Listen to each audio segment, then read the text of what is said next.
சாமி சரணம். சாமியே சரணம் ஐயப்பா. நான் நல்லா இருக்கேன் சாமிமார்களே. நீங்களும் கண்டிப்பாக நல்லா இருப்பீங்க. இந்த வீடியோ பதிவில் நம்ம என்ன பார்க்க போகிறோம் அப்படின்னா, ஓணம் பண்டிகைக்காக சபரிமலை சன்னிதானம் நட திறக்க போகிறாங்க. ஆகஸ்ட் மாதம் 2026. என்னைக்கு நட திறக்கிறாங்கன்னு பார்த்தீங்கன்னா, ஆகஸ்ட் மாதம் 24ஆம் தேதி சாயங்காலம் 5 மணிக்கு நட திறந்து, ஆகஸ்ட் மாதம் 28ஆம் தேதி நைட்டு 10 மணிக்கு அறிவராசனம் பாடி திருநடை அடைக்கிறாங்க. ஓணம் பண்டிகை எப்பன்னு பார்த்தீங்கன்னா, ஆகஸ்ட் மாதம் 26ஆம் தேதி, அதாவது புதன்கிழமை வருதுங்க. அன்னைக்கு ஓணம் பண்டிகை கேரளாவிலும் உலகம் முழுக்க மலையாள மக்களால் கொண்டாடப்படுகிறது. பார்த்தீங்க அப்படின்னா, ஓணம் அன்னைக்கு ஓணம் சத்யா அப்படின்னு சொல்லி ஒரு விருந்து நடக்கும் சபரிமலை சன்னிதானத்தில். 11:30 இல்லை 11 மணிக்குள்ள அன்னதானம் நடக்குங்க.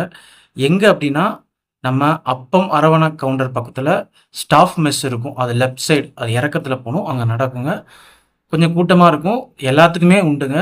கிட்டத்தட்ட 3 நாள் நடக்கும். ஓணம் அன்னைக்கு நடக்கிறது ரொம்ப சிறப்பான ஒரு விருந்து இருக்குங்க. ஓணத்துக்கு முத நாள், அதாவது பார்த்தீங்க அப்படின்னா, நம்ம 26ஆம் தேதி ஓணம்ங்க. 25ஆம் தேதி மத்தியானம் நடக்கும். நான் அதில் பங்கேற்றது கிடையாது. 26ஆம் தேதி நான் பங்கேற்றிருக்கேன். ஐ மீன், ஓணத்தன்னைக்கு நடக்கூடியதில் கிட்டத்தட்ட ஒரு 2 ஆண்டுகள் நான் சாப்பிட்ருக்கேன். 27, அதாவது இப்போ ஓணத்துக்கு மறுநாள் வருது பார்த்தீங்களா, அந்த இடத்துல 3 நாள் நடக்குங்க. ஆனால் நான் கன்ஃபார்மாக நான் சாப்பிட்டது ஓணத்தன்னைக்கு மட்டும்தான் நான் சாப்பிட்ருக்கேன். ஓணத்தன்னைக்கு ஓணம் சத்யா நம்ம எங்கேன்னு பார்த்தீங்க அப்படின்னா, நம்ம கற்பூர ஆலை பக்கத்தில் என்னது இருக்கும் அப்படின்னா, அப்பம் அரவண கவுண்டர் இருக்குங்க. அந்த அப்பம் அரவண கவுண்டருக்கு அடுத்து பார்த்தீங்கன்னா, லெஃப்ட் சைடில் ஒரு கீழே இறக்க மாதிரி போகும். அங்கே உங்களுக்கு மத்தியானம் ஒரு 11 மணிக்கெலாம் போனீங்க அப்படின்னா அன்னதானம் கொடுக்க ஆரம்பிச்சிடுவாங்க. சத்யா அப்படின்னு சொல்லுவாங்க. மைக்லேயுமே அனௌன்ஸ்மெண்ட் பண்ணுவாங்க.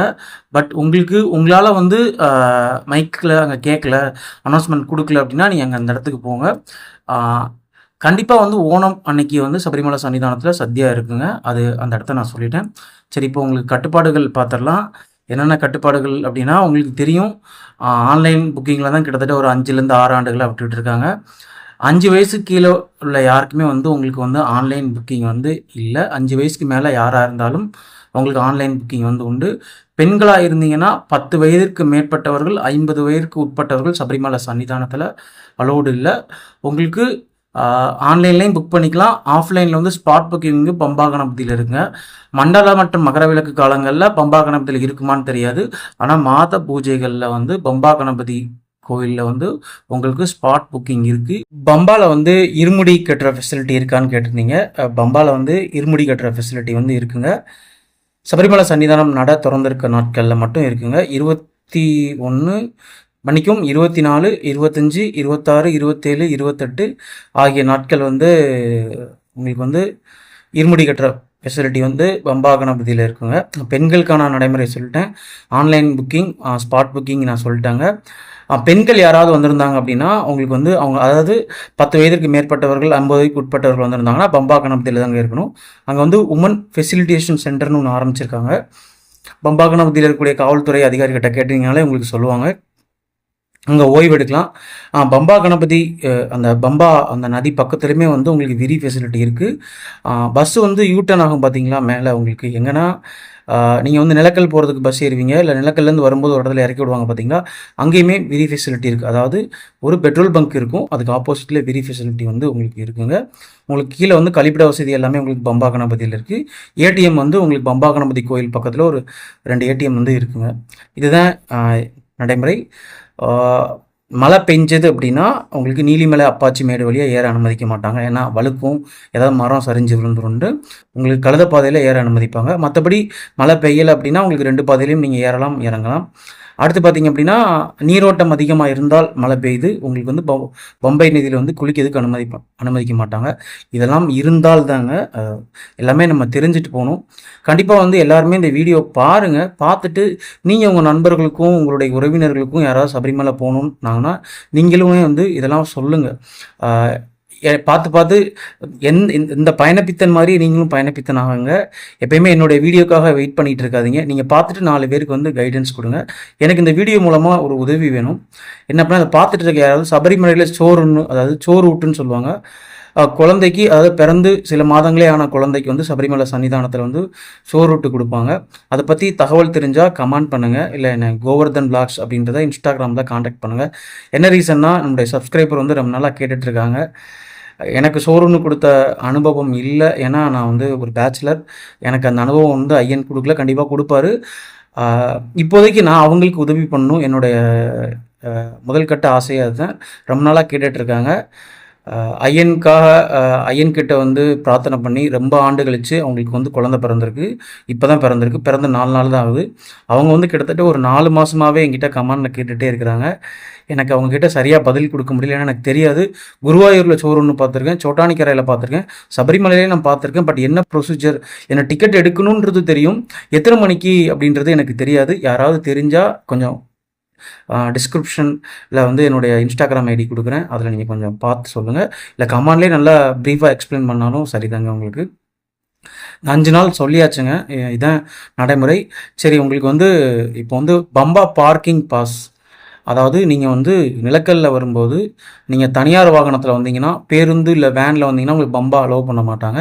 உங்களை நிலக்கல்ல தான் பார்க் பண்ணணும். நீங்கள் காரில் வந்தீங்க அப்படின்னா பம்பாவில் வந்து அதாவது ஸ்பேஸ், அதாவது கார் விடுறதுக்கான இடம் இருந்தால் மட்டும்தான் உங்களுக்கு வந்து நிலக்கல்ல வந்து அங்குள்ள காவல்துறை அதிகாரிகள் ஒரு பாஸ் தருவாங்க. அந்த பாஸை வாங்கி நல்லா பாருங்கள், பம்பா பார்க்கிங் போட்டிருக்கா இல்லை நிலக்கல் பார்க்கிங் போட்டிருக்கான்னு. நிலக்கல் பார்க்கிங் உங்களுக்கு போட்டு கொடுத்துட்டாங்க அப்படின்னா நீங்கள் போய் பம்பாவில் போய் ட்ராப் பண்ணிவிட்டு திருப்பி நிலக்கல்ல தான் வந்து நீங்கள் உங்கள் வெஹிக்கிளை பார்க் பண்ணணும். பம்பா பார்க்கிங் போட்டிருந்தாங்க அப்படின்னா நீங்கள் பம்பையிலே பார்க் பண்ணிக்கலாம். இதாங்க ப்ரொசீஜர். அவங்க கொடுக்கக்கூடிய பாஸில் என்ன போட்டிருக்கு, பம்பா பார்க்கிங் போட்டிருக்கா, நிலக்கல் பார்க்கிங் போட்டிருக்கா அப்படின்றத பார்த்துக்கோங்க. அடுத்து கேட்டிருந்தீங்க, 24ஆம் தேதி, அதாவது திங்கக்கிழமை சன்னிதானம் நட திறக்கிறாங்க சாயங்காலம் 5 மணிக்கு.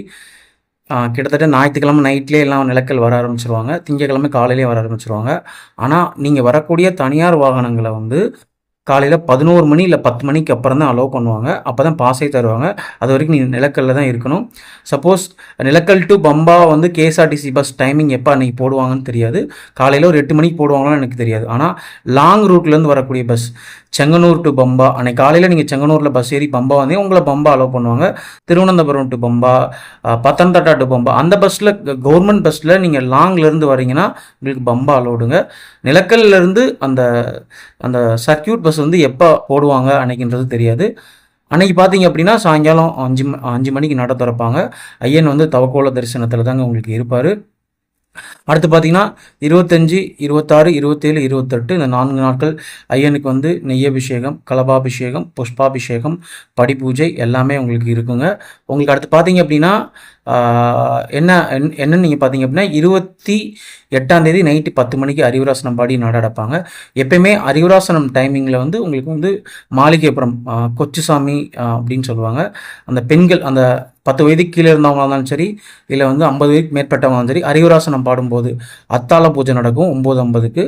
9:50க்கு அத்தாள பூஜைக்கு அப்புறம் பெண்கள் வந்து அந்நேரம் அனுமதிக்க மாட்டாங்க சில காவல்துறை அதிகாரிகள். ஸோ பெண்கள் யாராவது போனீங்க அப்படின்னா அந்த டைம் அவாய்ட் பண்ணிவிடுங்க. அந்த சன்னிதானத்து சைட்லேயே நின்றுக்கோங்க, வரிசையில் போகாதீங்க. உங்களுக்கு இதுதான் ப்ரொசீஜர். உங்களுக்கு இதுதான் பூஜைகள்லாம் உங்களுக்கு வந்து நடக்கும். உங்களுக்கு கூட்டம் ரொம்பலாம் இருக்காது. ஓணம் பண்டிகை வந்து கேரளாவில் வெகு விமர்சையாக கொண்டாடுறாங்க. அதனால் ஐயப்பன் கோயிலையும் கூட்டமாக இருக்குமான்னு சொல்லி எனக்கு கேட்டிருந்தீங்க. கண்டிப்பாக கூட்டம் இருக்காது. இப்போ பஸ்ஸஸ் பற்றி நம்ம பார்க்கலாம். பஸ்ஸஸ் பார்த்தீங்க அப்படின்னா உங்களுக்கு வந்து குமுளியிலேருந்து ஸ்பெஷல் பஸ் போடுவாங்க. ஃபில்லாக தாங்க எடுப்பாங்க. கொஞ்சம் வெயிட் பண்ணி வாங்க. குமுளிலேருந்து பஸ் இருக்குது, ஆனால் ஃபில்லாக தான் எடுப்பாங்க. நான் கடைசியாக ஒன்று சொல்கிறேன், ஃபுல்லாக பாருங்கள், அப்போ தான் உங்களுக்கு தெரியும். செங்கனூர்லேருந்தும் போடுவாங்க, பத்தனம்திட்டாலேருந்து உங்களுக்கு ஸ்பெஷல் பஸ் ஆப்ரேட் பண்ணுவாங்க, கோட்டயத்திலேருந்து ஆப்ரேட் பண்ணுவாங்க. தென் பார்த்தீங்க அப்படின்னா டெய்லி காலையில் 365 நாளுமே வந்து சன்னிதானம் திறந்திருந்தாலும் சரி, திறந்திருக்காமல் இருந்தாலும் சரி, திருவனந்தபுரத்துலேருந்து ஒரு ஸ்பெஷல் டெய்லி பஸ் இருக்குதுங்க. காலையில் கொல்லத்துலேருந்து இருக்குது. அது உங்களுக்கு வந்து கேஎஸ்ஆர்டிசி வெப்சைட்டில் செக் பண்ணி அதோட டயத்தை பார்த்துக்கோங்க. அது நீங்கள் ஆன்லைனில் புக் பண்ணிக்கலாம். அந்த பஸ் வந்து கொல்லத்துலேருந்து வர்றது வந்து பத்தனம்திட்டா வந்து வருங்க. திருவனந்தபுரத்துலேருந்து வரக்கூடிய பஸ்ஸு புனலூர், பத்தனம்திட்டா, பம்பா அந்த ரூட்டு வந்து உங்களுக்கு வருங்க. இதுதான் ப்ரொசீஜர். அடுத்து ஓணம் அன்னைக்கு பஸ்ஸஸ் வந்து ரொம்ப கம்மியாக இருக்கும். ஓணம் அன்னைக்கு யாரெல்லாம் கவர்மெண்ட் டிரான்ஸ்போர்ட்டை நம்பி வரீங்களோ கொஞ்சம் பார்த்து பத்திரமா வாங்க. நாள் நைட்டே, அதாவது செவ்வாய்க்கிழமை நைட்லேருந்து உங்களுக்கு பஸ்ஸெல்லாம் கூட்டமாக இருக்க ஆரம்பிச்சிடும். நீங்கள் தமிழ்நாட்டிலேருந்து வந்தாலும் சரி, இல்லை வேறு எங்கேருந்து வந்தாலும் சரி, சன்னிதானத்துக்கு வர்றதுக்கு கொஞ்சம் ஏற்ற மாதிரி பிளான் பண்ணிவாங்க. நான் லாஸ்ட் 2 இயர்ஸாக வந்து குமுளிலெல்லாம் நான் மாட்டிக்கிட்டு ஜீப்பில் குமுளியில் தான் வந்தோம். குமுளிலேருந்து உங்களுக்கு ஜீப் ஃபெசிலிட்டிலாம் இருக்கும். அன்றைக்கி முடிச்சுட்டு நீங்கள் திருப்பி போகிறதுக்குமே போகும்போது எனக்கு பஸ் எல்லாம் கிடைக்கல. ஆன்லைனில் புக் பண்ண பஸ் கூட பல பஸ்ஸை கேன்சல் பண்ணிட்டாங்க. நிறைய கடைகளுமே வந்து கேரளாவில் அன்றைக்கி விடுமுறை. ஓணத்துக்கு வர்றவங்க வந்து முடிந்தவரை காரில் வந்துடுங்க. உங்களுடைய ஓன் டிரான்ஸ்போர்ட் யூஸ் பண்ணிக்கோங்க. 2 வீலரில் தயவு செஞ்சு வராதிங்க. இல்லை நான் பஸ்ஸில் தான் வரப்போகிறேன் அப்படின்னா சீக்கிரமே வந்துடுங்க. பஸ்ஸு புக் பண்ணிடுங்க ரிட்டன் போகிறதுக்கு. நீங்கள் வந்து எப்படி ஓணம் சத்தியா சாப்பிட போகிறீங்கன்னு நினச்சா கூட நீங்கள் பத்தனம்திட்டாவிலேருந்தோ இல்லை செங்கனூர்லேருந்தோ உங்கள் ஊருக்கு போகக்கூடிய அந்த நியர்பை கேரளா அந்த லொக்கேஷனுக்கு வந்து நீங்கள் வந்து பஸ்ஸை வந்து புக் பண்ணி வச்சுக்கோங்க. இதுக்காக தான் நான் ஃபுல்லாக பாருங்கன்னு சொன்னது. ஓணத்தன்னைக்கு கண்டிப்பாக பஸ் கம்மியாக இருக்கும். 2வது கடைகளுமே கம்மியாக இருக்கும். அதை நீங்கள் பார்த்து பத்திரமா வாங்க. மற்றபடி எந்த இதுவுமே உங்களுக்கு கிடையாது. அக்காமடேஷன் உங்களுக்கு வந்து ஆன்லைனில் விட்டுட்டாங்க. அப்படி இல்லைனா நீங்கள் அங்கே போய் கூட நீங்கள் வந்து புக் பண்ணிக்கலாம். மேலே சபரிமலை சன்னிதானத்திலே உங்களுக்கு அன்னதானம் திருவிதாங்கூர் தேவசம் பொருள்லேருந்து கொடுப்பாங்க. மேலே வந்து ப்ரைவேட் விரி நிறையா இருக்குது. ஹோட்டல்களுமே உங்களுக்கு வந்து நிறையா இருக்குது. கண்டிப்பாக வந்து கேரளா அரசாங்கத்துக்கு வந்து உங்களுக்கு வந்து ஒத்துழைப்பு கொடுங்க. ஏன்னா சூழ்நிலை எப்போனாலும் மாறலாம், காலநிலைகளும் மாறலாம். அதுக்கேற்ற மாதிரி வாங்க. கண்டிப்பாக வந்து சபரிமலை சன்னிதானத்தில் வந்து இந்த ஓணத்துக்கு வந்து கூட்டம் வந்து இருக்காது. அதை நீங்கள் பயன்படுத்திட்டு நல்லபடியாக ஐயனோட தரிசனம் பண்ணிவிட்டு எல்லாரும் நல்லா இருக்குன்னு வேண்டிக்கோங்க. தயவு செஞ்சு 1 மண்டல கால விரதம் இருந்து வாங்க. சில சந்தர்ப்ப சூழ்நிலையால் நிறைய சாமிமார்கள் கேட்டிருந்தீங்க, பம்பா டு சன்னிதானம் முழு வீடியோ போடுங்கன்னு. நான் என்ன சூழ்நிலை இருக்குன்றது எனக்கு தெரியும். என்னால் சொல்ல முடியாத ஒரு சூழ்நிலை. அதனால் நான் நேரம் எடுத்து போட முடியாது. ஐயன் எனக்கு எப்போ உத்தரவு கொடுக்காரோ அப்போ உங்களுக்கு கண்டிப்பாக பம்பா டு சன்னிதானம் வந்து முழு வீடியோ வந்து உங்களுக்கு வரும். நீங்கள் வீடியோ பார்த்துட்ருக்க நீங்களும் எனக்காக ஒரு பிரார்த்தனை பண்ணணும். நானும் வந்து அந்த ஓணம் சத்தியாவில் சாப்பிடணும்னு சொல்லி எனக்காக வேண்டிக்கோங்க. சப்போஸ் என்னால் வர முடியாத ஒரு சூழ்நிலை இருந்தது அப்படின்னா இந்த கோவர்த்தன் சாமிக்காக நீங்கள்லாம் சேர்ந்து சாப்பிடுங்க. எனக்காகவுமே நிறையா பிரார்த்தனை பண்ணிக்கோங்க. ஏன்னா நான் எனக்காக பிரார்த்தனை பண்ணிக்கோங்க சொன்னால் அந்த ஒரு சூழ்நிலையில் நான் வந்து இப்போதைக்கு இருக்கிறேன். கண்டிப்பாக நான் மீண்டு வந்துடுவேன். எனக்கு ஐயன் வந்து எனக்கு துணையாக இருக்கார். நான் கண்டிப்பாக வரும் மண்டலம் மற்றும் மகர விளக்கு காலங்களில் நான் சென்ற ஆண்டுகளில் நான் செஞ்ச மாதிரியே உங்களுக்கான நான் சேவை செய்ய தயாராக இருக்கேன். நான் சேவை செய்யணுன்றதை நீங்களும் வந்து கண்டிப்பாக வேண்டிக்கோங்க. நான் உங்களுக்காகவும் நான் பிரார்த்தனை பண்ணிக்கிறேன். இந்த வீடியோ பார்த்துட்டு இருக்க ஒவ்வொரு சாமியும் எனக்காகவும் நம்ம சேனல் பார்த்துட்டு இருக்க ஒருத்தருக்காகவும் சபரிமலை சன்னிதானம் போனால் பிரார்த்தனை பண்ணிக்கோங்க. எனக்கு குடும்பம், நண்பன் எல்லாமே இந்த பயணப்பித்தன் இந்த சேனலில் பார்க்கக்கூடிய நீங்கள் தான். என்னுடைய ஒவ்வொரு எஃபோர்ட்டுமே ஒரு வீடியோவுமே உங்களுக்காக தான். நான் பார்த்த இந்த உலகத்தை, நான் ரசித்த இந்த உலகத்தை என்னுடைய குடும்பமும் பார்க்கணும், ரசிக்கணும். அதை எப்படி சீப் அண்ட் பெஸ்ட்டாக கொடுக்கணுமோ அந்த விதத்தில் நான் கொடுத்துட்ருக்கேன். இதனால் வரைக்கும் நான் யாருக்கிட்டையுமே வந்து டொனேஷன் கொடுங்க, எனக்கு வந்து தேங்க்ஸில் இவ்வளோ போடுங்க அப்படின்னு நான் கேட்டதே கிடையாது. எனக்கு ஒரு சேவை பண்ண பிடிச்சிருக்கு. அதை நான் வந்து ஆத்மார்த்தமாக பண்ணிகிட்ருக்கேன். நீங்களும் அந்த சேவை பண்ணுங்கள். உங்களுக்கு nearby railway station Chengannur, Kottayam, Punalur. உங்களுக்கு வந்து பஸ் ஃப்ரீக்வெண்ட்டாக உங்களுக்கு இருக்கக்கூடியது செங்கனூர், பத்தனம்திட்டா.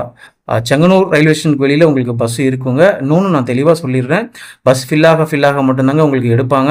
அடுத்து நான் என்ன சொல்கிறேன் அப்படின்னா, ஓணத்தன்னைக்கு கொஞ்சம் பார்த்துவாங்க. கடைகள் இருக்காதுன்னா எல்லா கடையும் அடைச்சிட மாட்டாங்க. சில கடைகள் இருக்கும். இது மற்ற நாட்கள் அப்புறம் கடைகள் இருக்காது. பேருந்து வசதியுமே வந்து உங்களுக்கு குறைவாக இருக்கும். காத்திருந்து போக வேண்டியிருக்கும். நீங்கள் அவசரமாக உங்களுக்கு ஏதாவது வேலை ஊரில் இருந்திருந்தால் அதை பார்க்க முடியாது. என்னுடைய அனுபவம். நான் ஒரு இடத்துல உட்காந்துட்டு பேசல. என்னுடைய முந்தைய காலத்தோட அனுபவங்கள் நான் பல பேர்கிட்ட நான் கேட்டது, அதை வச்சு நான் சொல்லிகிட்டு இருக்கேன். ட்ரெயினில் போனாலுமே செங்கனூருக்கு நீங்கள் போகணும்.